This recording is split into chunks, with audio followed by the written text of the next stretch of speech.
I told Mr. Combs I'm going to try and get his case to trial as quickly as possible. I'm going to try and minimize the amount of time he spends in very, very difficult housing conditions. He's here. You didn't have to track him down. He's doing everything right, at least right now. I'm not sure it's going to be enough at the end of the day. He's fighting, he's innocent, and he's going to be able. Diddy's attorney, Mark Agnifilo, has officially abandoned efforts to secure his release following Judge Aaron Superin's disclosure of Diddy's actions involving witnesses. A leaked phone call presented in court exposed Diddy engaging in witness tampering, making it clear that any chance of bail is now out of reach. Released right on Thanksgiving Eve, right at the end of the day on Wednesday. It reports evaluated each of the factors that it must consider. 1. Nature and circumstances of the offense charged. 2. Weight of the evidence against the person. 3. History and characteristics of the person. And 4. Nature and seriousness of the danger that would be posed by the person's release. And it also says the court has also reviewed the information submitted by Combs and the government across all 3 bail hearings in this case. Remember, Sean Combs was denied bail both by a magistrate judge and a district court judge. Judge Subramanian writes, the court finds that the government has shown by clear and convincing evidence, so that's the standard, that no condition or combination of conditions will reasonably assure the safety of the community. In support of this finding, the court provides the following reason. Diddy has been caught tampering with witnesses while in federal custody, with recorded calls from the Metropolitan Detention Center used as evidence. This is his 3rd bail denial, and with his trial set for May 2025, release seems impossible. Judge Subramanian cited clear evidence that Diddy remains a danger and a risk for tampering.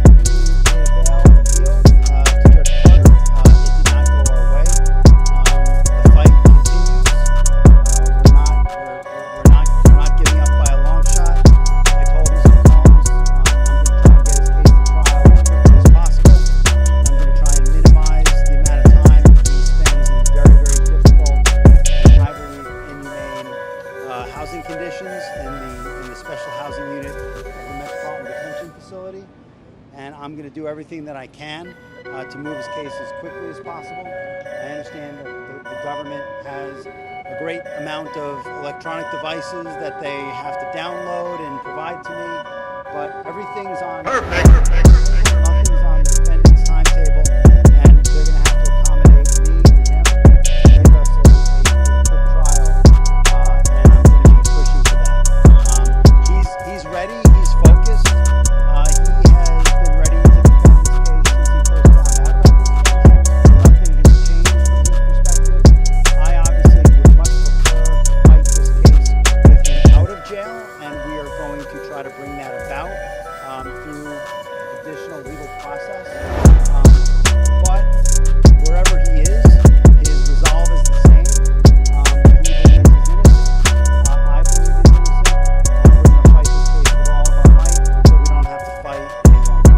Prosecutors allegedly presented a leaked call between Diddy and his son, Christian Combs, in court. In the recording, Diddy reportedly uses coded language to instruct his son to dispose of evidence and witnesses. At this stage, the only conceivable way Diddy could secure bail would be by having leverage over a judge. $50 million bond, co-signed by him, his mom, his sister, the mother of his oldest daughter, and his 3 adult sons. It's secured by the equity in his property in Miami, Florida. Home detention. His passport will be surrendered. The government said that's insufficient. They said, look at the charges, look at the weight of the evidence that I just mentioned. They said they have allegations that he and his associates were trying to tamper with witness testimony last year if they wouldn't cooperate with the government. What do you take away about who has a stronger argument in terms of bail? Well, I think counsel has done the best they possibly can. I think bringing him there voluntarily is very smart. Starts them out on the right foot. But I think the last thing that you just mentioned, the interfering with witnesses. That's the allegation, yeah. Yeah, if that's true, or I should say, if there's real indicia that happened, I think that might tip the scales in favor of not letting him out pending trial, because I think, and you know this, I think judges take an extraordinarily dim view of that. that might be a factor that tips the scale against him. But I think as far as the tactic, I think it was very smart to do what they did and to say, look, he's here, you didn't have to track him down, he's got a real defense here, he's doing everything right, at least right now.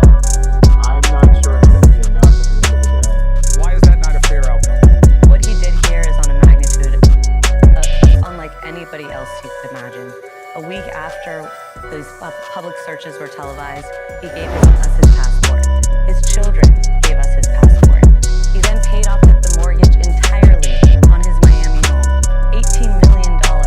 It's instructed that he's going to have a bail package ready so that if he was arrested, he would have something ready so that he could get out the next day and show the judge he's taking this very seriously, which he is, which is why 12 days ago, Chris, when we thought there's an indictment that may be coming, he flew to New York the very next day. And that's an extraordinary move for a defendant who's been under investigation that he's been aware of for at least 6 months. He has done everything somebody under investigation can do. I can't think of anything else that he could have done. He's fighting, he's innocent, and he's going to be able to show it. Over 36 lawsuits have been filed against Diddy across the country, spanning both federal and state courts.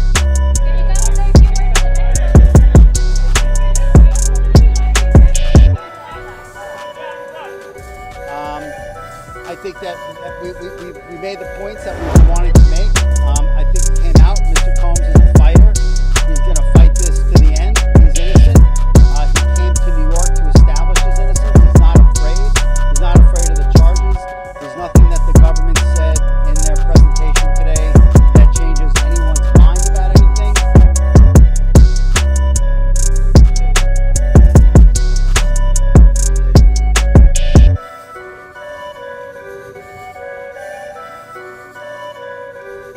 We believe in him wholeheartedly. He didn't do these things. This was a 10-year relationship. There's no coercion. There's no crime. There's basically just, someone who brought a civil case and now is finding themselves as a witness. Perfect. And we're going to fight this case with everything we have, as is he. And eventually he's going to be shown to be innocent. And so tomorrow we fight again, and we'll fight every day until we don't have to fight it. Do not entertain none of this nonsense and nothing over the phone. I'ma need you to get rid of all the leftover pizza boxes. The what? All the boxes left over from the pizza. All the boxes. Okay. Make sure you recycle the plastic like we talked about. Yeah, did Jay reach out yet? Nah, Bob. He ghosting.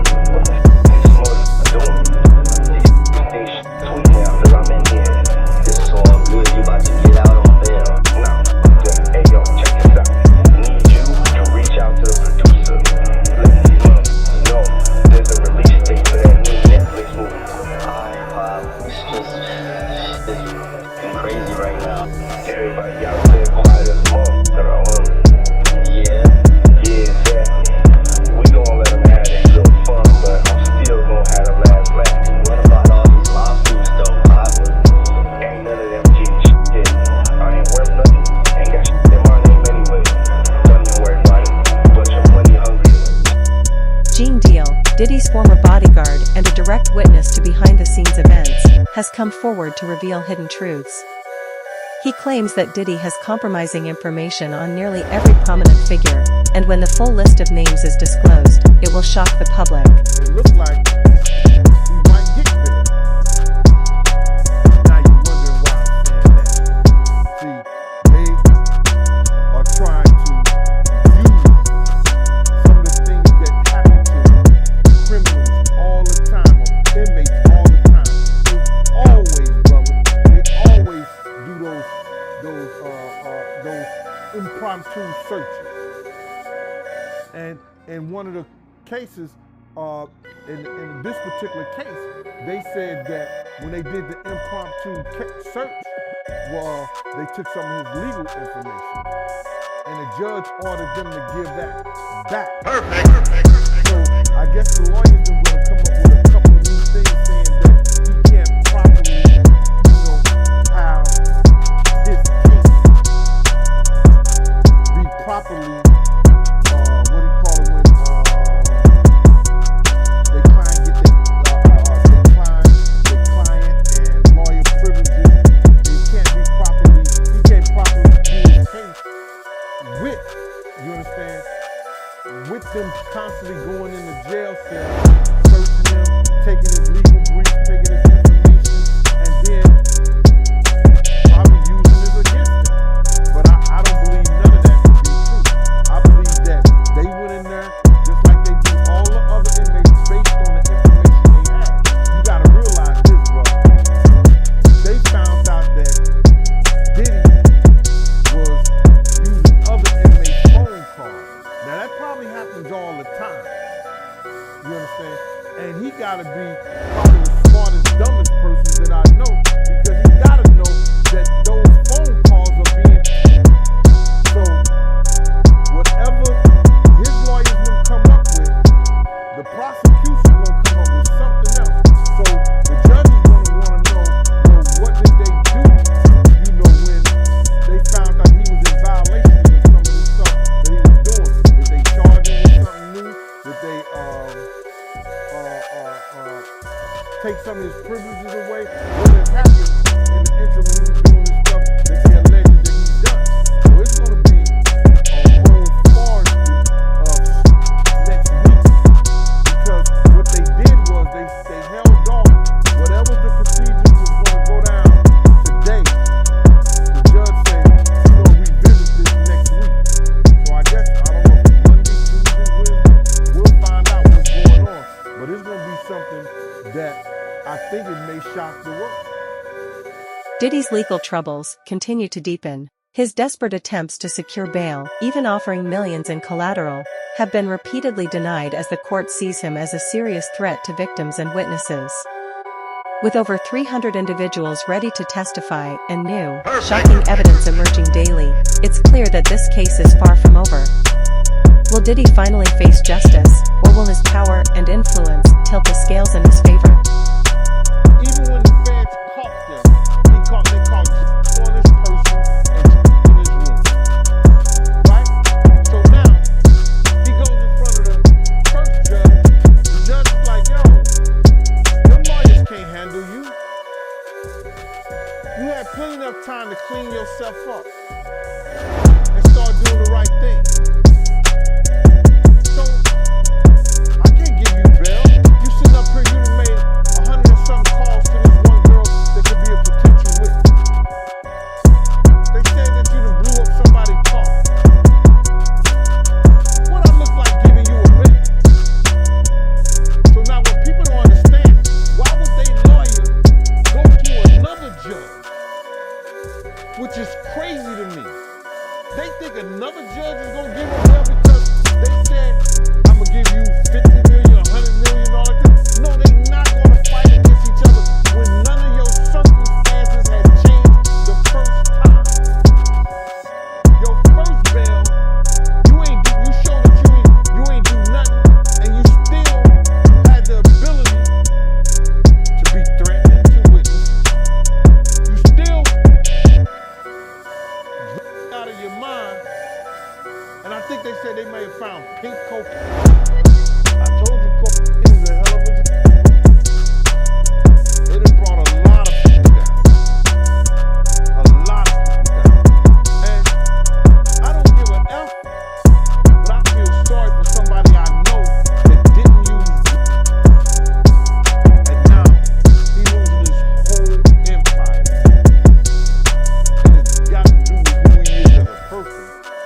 But things sure changed him and effed him up.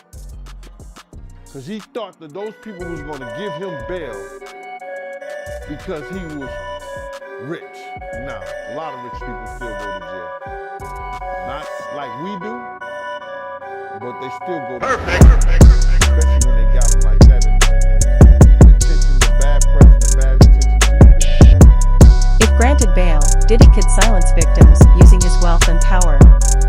He allegedly forced Cassie to drop her case, despite video evidence. Legal analyst Gan Dielshaves warns Diddy might still secure bail, shocking his opponents.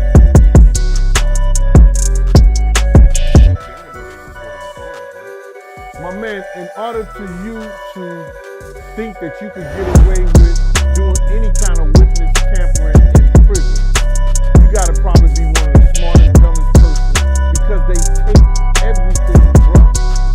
Don't you know when he was using those other people's cards and they phone cards and everything like that, and they hear it, that person was like that. Hold on. That's supposed to be inmate 076. And Puff inmate number is 0666. Why is 0666 coming over on 0607? Why is Puff stuff coming over on his card? Hold up. Did he just say take that, take that?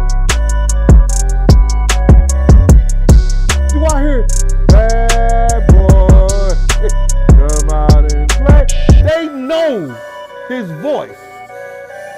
And now for him to be giving people instructions to do things, like I said, he got to be one of the smartest, dumb MFs we know. So if they got him on there telling people to get in touch with people or tell people to stop, because evidently you got to realize this. We may not be doing this pretty soon.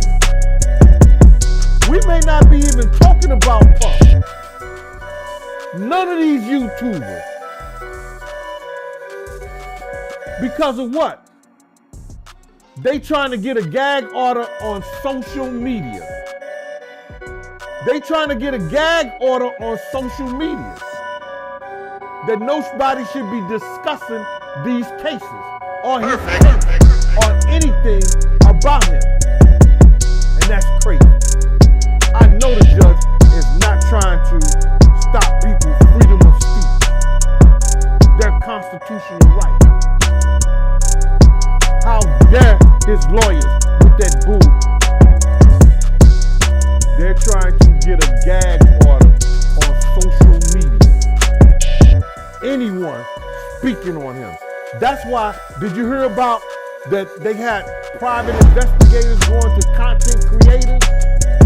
A few content creators, and asked them, were you paid to talk about Diddy? Are you paid to talk about, or did somebody give you money to do any kind of content regarding his cases or whatever like that? They got people that they hired to go out there and then told them that if you stop, we'll pay you. Mighty, they might be, they might be coming to the Art of Dialogue, Mighty. They might be coming to y'all, man. You gonna take that hush money, huh?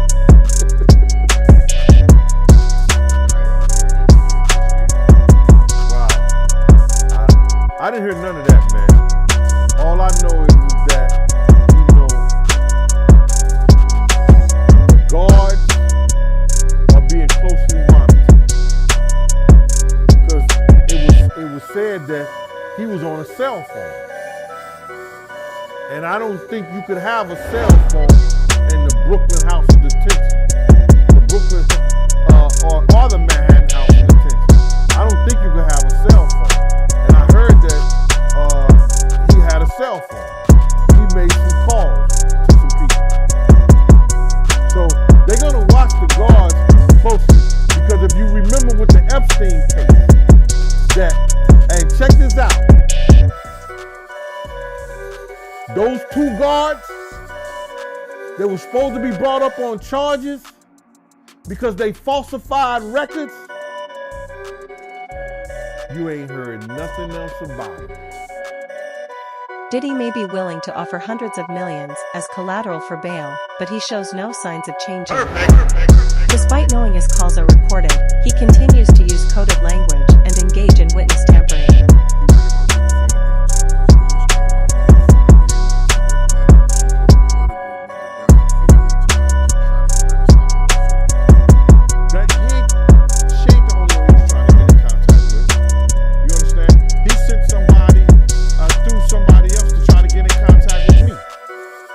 Telling me enough is enough. Oh, okay. You tell Big Mama that enough is enough. You can't tell Wolf Mama enough is enough.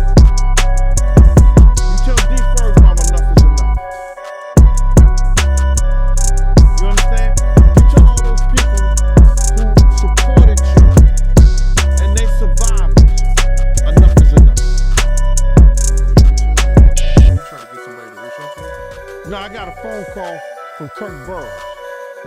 And Kirk Burroughs, I ain't gonna get this guy no play. Not Kirk Burroughs, but one of the Puff dudes that I know that's real close to him said, Kirk told me, yo, he wanna reach out to you, G. He wanna speak to you. I said, speak to me for what? What do you want to speak to me for? If he's trying to speak to me, it's for Puff. Point blank. I know the dude. I know how close he is to Puff. He's been with Puff from day one. So he ain't got nothing to say to me, bro. But Kirk Burroughs did say to me that the dude said enough is enough. A raid on Diddy's cell, based on his recorded calls, uncovered crucial evidence, including handwritten notes with an alleged confession. Diddy misjudged, as the raid was legally backed by the evidence he unknowingly provided. And those statements include descriptions of what the witness says he saw on those tapes. So I asked him about that, and he answered what he could, given the limitations imposed on him after testifying before the grand jury. Out of those 8 videos, 8 celebrities, 6 men and 2 women, how many of those 8 celebrities were close to being underage or potentially underage? 2 males. And of those 8 celebrities, how many of them were intoxicated or under the influence of drugs?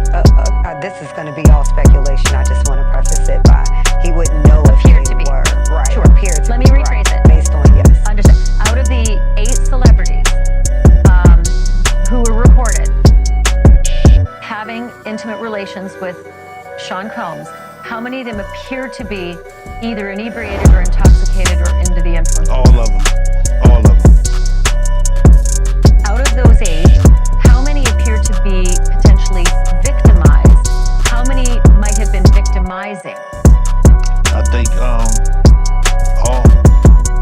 To be honest, all. Were victims They or victims. were perpetrating? Victims. They were all 8 were victimized. Yeah. Meaning this was happening to them and they were inebriated. Right. Not knowing, I guess, how much proof it was in it, whatever they was doing. And of those 8, how many seemed to be potentially minors? 2 to 3, or possibly 3. Thanks for watching. Go to joinnn.com to find News Nation on your screen. And don't forget to click the red subscribe button below to get more of News Nation's fact-driven, unbiased coverage. A raid on Diddy's cell, prompted by his recorded calls, uncovered key evidence, including handwritten notes with an alleged confession. Believing his cell was off limits, Diddy misjudged, as the raid was legally backed by the information he unknowingly revealed. We intend to name people in these lawsuits. We're not going to do it in interviews. We're not going to do it, without doing our due diligence, because obviously, these types of allegations are very hurtful to people if they're not true, and very hurtful, frankly, if they are true. But if they're true, you shouldn't have been in the room and you shouldn't have been participating. So I anticipate that we're going to start filing lawsuits, and it may not be big names at first, but we have a long list of names, and you might imagine in situations like this, that when a victim tells us that this person was in the room or this person participated, we want to do as much due diligence as humanly possible before we file that case, because in the United States, in almost every state, public filings are in fact public, and when you name somebody in a lawsuit, the press is going to pick it up, and we're aware of that. So we're going to make sure that we dot our I's and cross our T's, and I expect that there will be some people named in these lawsuits that will raise some eyebrows. Another instance, another minor, told allegedly by Sean Combs that he would make him a star, but needed to visit him in private about it, away from his parents. Once they were in a private area, allegedly Mr. Combs made the victim perform oral sex on him. Another incident, an individual 15 years old at the time, flown to New York City to attend a party, was drugged, and then taken into a private room, allegedly in the presence of Mr. Combs, where this female individual, minor, and then other individuals took turns.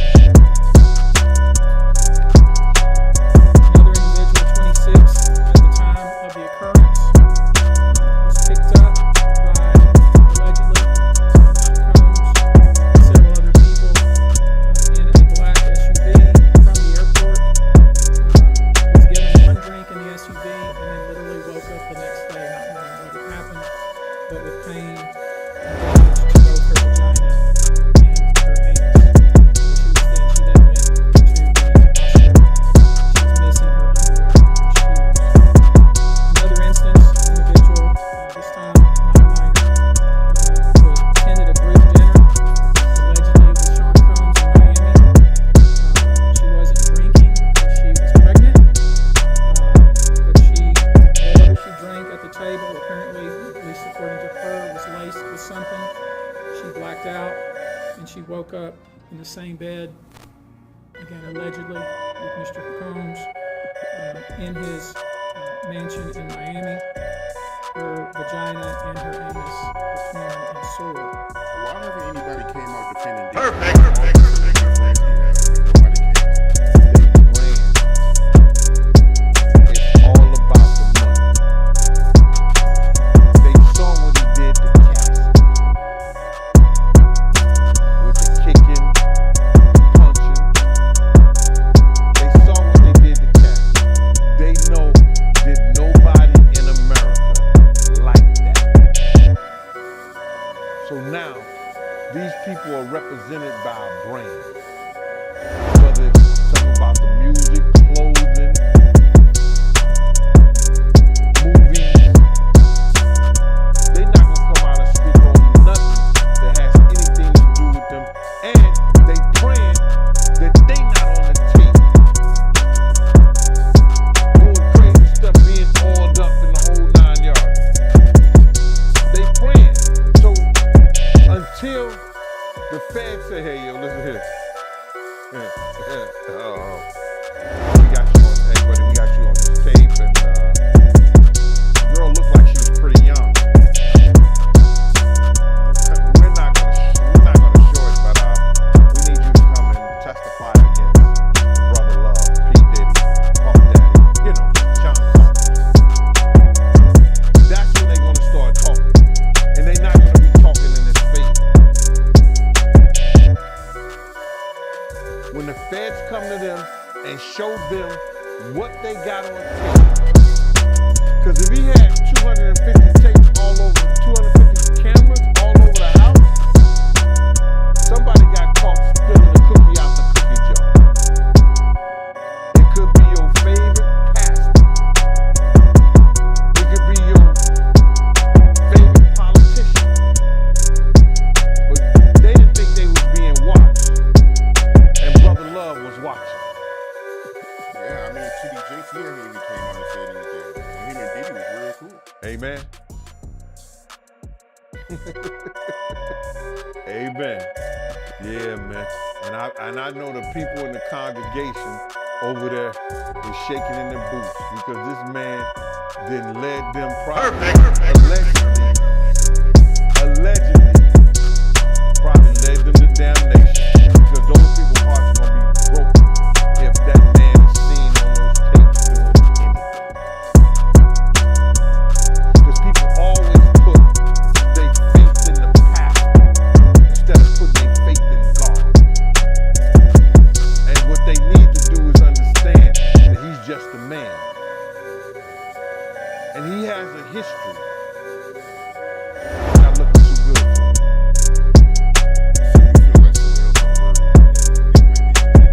Oh, they know. That's why they ain't speaking up or saying nothing. Yeah, I was at the Diddy party, but I know I ain't do nothing.